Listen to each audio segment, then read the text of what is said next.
Sadiya Haruna da G-Fresh sun tafi mina tare yau? Dan Allah dan Annabi wai da gaske? Kun san na ɗauka wannan abun kawai content ne? Ni fa kawai na ɗauka wasan social media suke. Da gaske wai Sadiya Haruna ta koma a G-Fresh? Duka irin wannan bala'in da tashin hankalin da faɗa da waya. Lokacin da auren Sadiya Haruna ya mutu da G-Fresh, auren farin nan, ta yi sauri ta ƙara aure saboda tana ganin irin tana sai da kayan mata. Kun gane? Kar a ce auren ta mutu ya bata mata business, ya bata mata brand. Ta yi sauri ta ƙara aure. In ce mata mama na, there is no rush. Ni yanzu babu wani pressure da za ku sani wai a arewa ku sani in yi wani abu wai don saboda zagi wai ko pressure. Babu shi wallahi. Kun yi min shida a 2018 ya ƙare, kun yi na fari kun yi na ƙarshe ya wuce.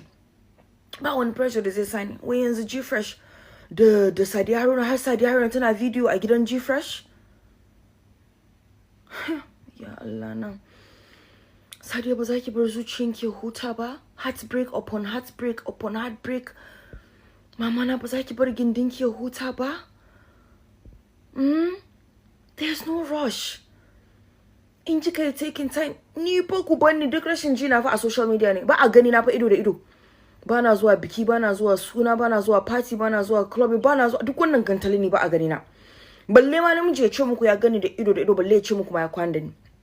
Magana da jaruma a waya 250, ganin jaruma fiska da fiska 2.5 million. Ku bani dai ka iskanci na a social media ya kare daga nan. Sadiya kika dakata kaɗan in kika ga namiji lafiyayye da zai zo ya neme ki, sai an ta mamaki ma ya akai wannan natsatsen mai hankali ya ce na son Sadiya. Amma wai kika koma da G-Fresh?